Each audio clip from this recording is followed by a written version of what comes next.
Hello friends, welcome to Gujarati cooking. આજે આપણે બનાવીશું સાબુદાણા ટમેટાની વેફર। આ વેફર સરસ પોચી અને ખૂબ જ ટેસ્ટી બનશે। જો તમારાથી આ વેફર પોચી ન બનતી હોય તો વિડીયોને લાસ્ટ સુધી જરૂરથી જોજો। અને આ વેફરને એકવાર બનાવી અને આખું વર્ષ તમે સ્ટોર પણ કરી શકો છો।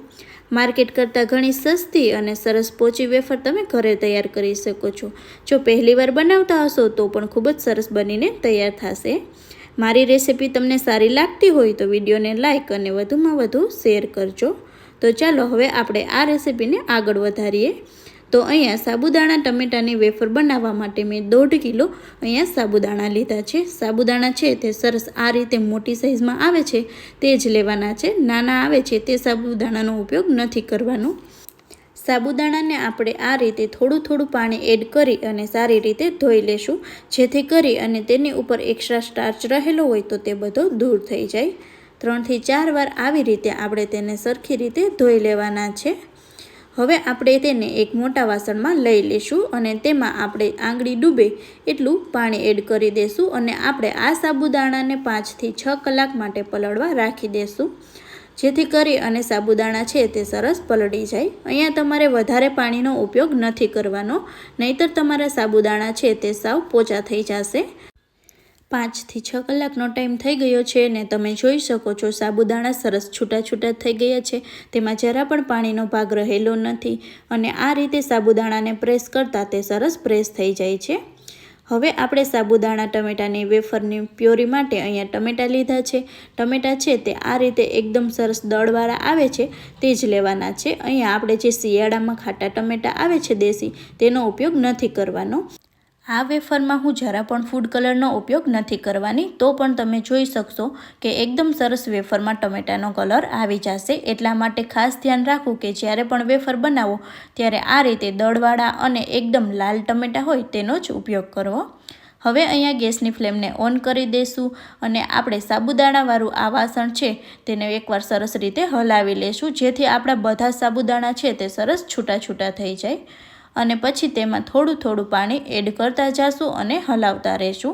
સાબુદાણા છે તે ખૂબ જ ચીકાસવાળા હોય છે, તેથી તે ઝડપથી તળિયે બેસવા માંડે છે। એટલા માટે જ્યારે સાબુદાણાને આપણે ગેસની ફ્લેમ ઓન કરીએ ત્યારે થોડીવાર માટે હાઈ ફ્લેમ રાખીશું અને પછી મીડિયમ ફ્લેમ ઉપર આપણે તેને 10 થી 12 મિનિટ માટે રહેવા દઈશું અને વચ્ચે વચ્ચે તેને હલાવતા રહેવાનું છે, જેથી કરીને તે તળિયે બેસે નહીં।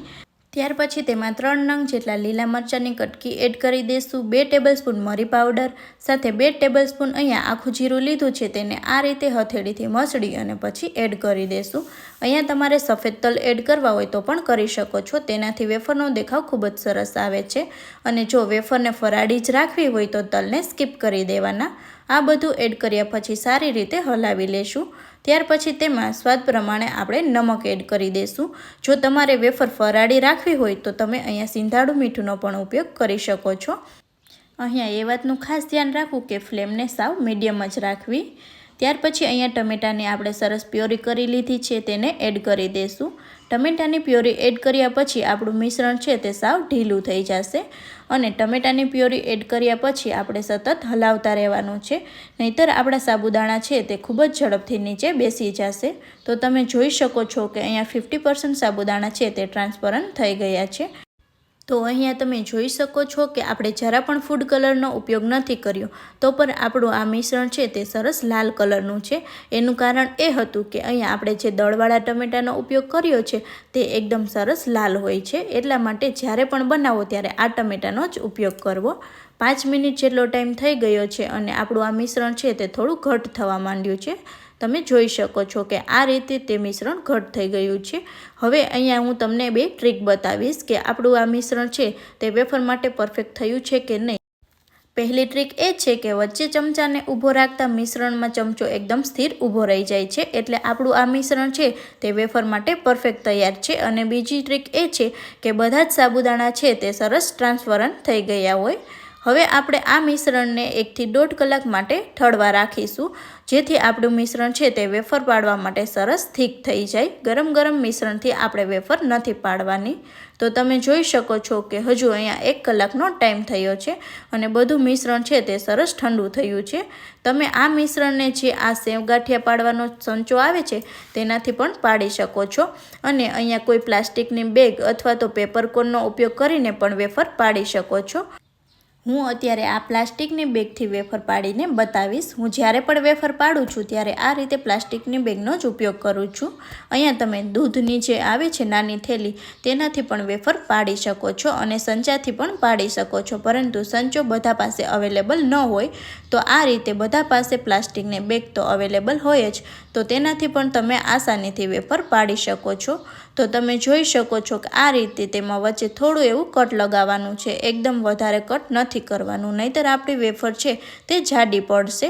પછી ગરમ ગરમ થોડું એવું મિશ્રણ હોય ત્યાં જ આપણે વેફર પાડવાનું સ્ટાર્ટ કરી દેવાનું છે, અને આ રીતે થોડું એવું આગળથી પ્રેસ કરીશું એટલે આસાનીથી આપણી બધી જ વેફર સરસ પડી જશે. અહીંયા હું એકદમ સરસ ઊભા લીટાના શેપમાં જ વેફર પાડું છું. તમે આ રીતે રાઉન્ડ શેપમાં પણ પાડી શકો છો. તો બધી જ વેફર સરસ એવી આપણી પડી ગઈ છે, અને આટલી વેફર પાડવામાં મારે ફક્ત 30 જ મિનિટનો ટાઈમ લાગ્યો છે. જો તમે અહીંયા સંચાથી વેફર પાડશો તો તે બહુ સારી નહીં પડે, એટલા માટે જ્યારે પણ વેફર પાડો ત્યારે કોઈ પ્લાસ્ટિકની બેગ અથવા તો પેપરકોનનો જ ઉપયોગ કરવો. 4 થી 5 કલાક માટે ફૂલ તડકે સૂકવી લીધી છે વેફર. પછી તેને આ રીતે હટાવી દઈશું. અહીંયા તમારે જો એક દિવસમાં વેફર ન સુકાય તો બીજા દિવસે પણ તમે તેને સૂકવીને સરસ ક્રિસ્પી થાય એવી કરી શકો છો. જો તમારી વેફરમાં જરા પણ મોઇશ્ચરાઇઝ હશે તો વેફર છે તે આખું વર્ષ સ્ટોર નહીં કરી શકો. એટલા માટે ખાસ ધ્યાન રાખવાનું કે વેફર આ રીતે જરા એવું પ્રેસ કરી ત્યાં તૂટી જાય એ રીતે જ આપણે તેને સૂકવી લેવાની છે.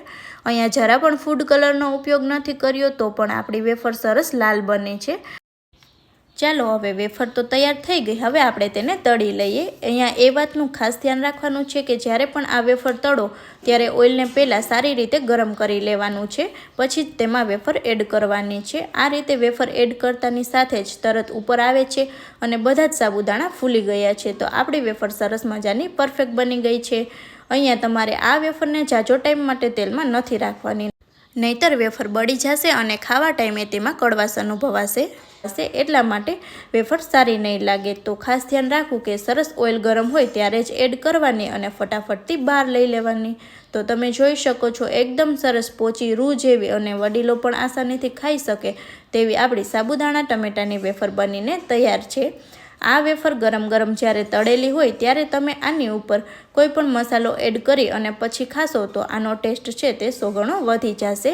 તો તમને મારી રેસિપી કેવી લાગી તે મને જરૂરથી જણાવજો, અને હજુ સુધી તમે મારી ચેનલને સબસ્ક્રાઈબ ન કરી હોય તો જલ્દીથી સબસ્ક્રાઈબ કરી લેજો અને મારા વિડીયોને ફૂલ વોચ કરજો. આવજો. જય માતાજી.